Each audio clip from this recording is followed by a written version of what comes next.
sagot, no, ni Banat Bay dito sa mga Bensimada vloggers, no, na tila nagbubunyag, ano, may nagsasabi daw na nagtatago siya.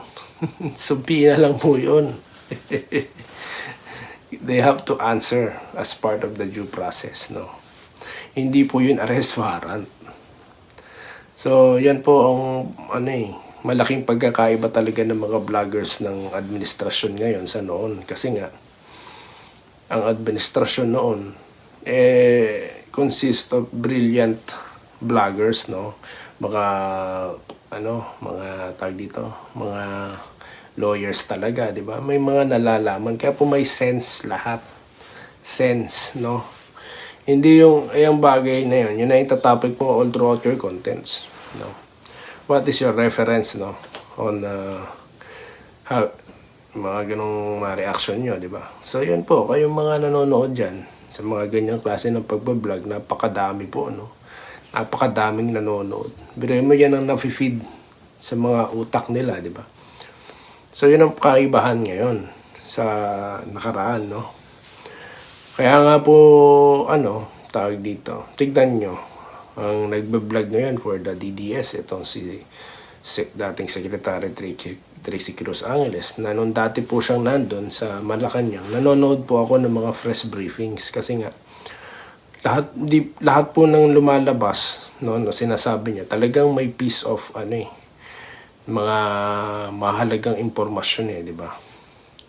Parang kay dating Pangulong Duterte din, si Harry Roque, yung kanyang attorney Harry Roque, yung kanyang spokesman. Talagang may mga laman yung mga mapapanood mo.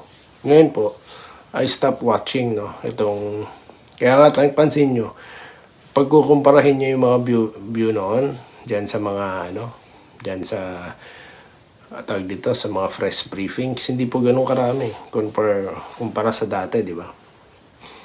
So ganun din sa vlogging. Kita nyo naman ng mga vlogger ng Duterte administration, talagang makakuha ka ng mga informasyon. Sa kabila, makahihita mo kahit nga broadcaster pang vlogger nila, bading ka ba? Tinagot na ni Banat Bay yun, bayot bay daw. So nilalaro lang sila nung isa. Yung iba naman, nakikita ko for the content lang talaga, no? So yun po malaking pagkakaiba, at kung kayo'y nahanay dyan, no, pinapanood nyo mga ganyang klase ng vlogs, nasa sa inyo na rin po yun, no? Kalayaan nyo. Pero tayo, no, yun nga sinasabi ko, lahat po ng vlogs, hindi inaano ko po yan. Tag dito, sinusuri ko yan talaga, pero iba na ang dating, lalisan ko. Kaya nga nag-end up gumawa na ako ng sarili kong vlog, no? Nagsalita na ako kasi nga I think siguro kahit papaano, no, kung kumpara naman doon, hindi po tayo nagbabatay sa mga mga chismis, no.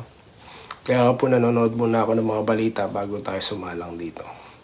So yun lamang po, no, ating mga topics ngayon, at magkikita-kita pa po tayo muli, no, sa mga susunod na hot topics dyan po sa atin, politika. Dito lamang sa The Enrica YouTube channel muli. Maraming salamat mo muli sa inyong lahat, no, na nagsasubscribe. Kung nagustuhan nyo po to, pa-like and subscribe na lang po, no. At maraming salamat sa inyong lahat.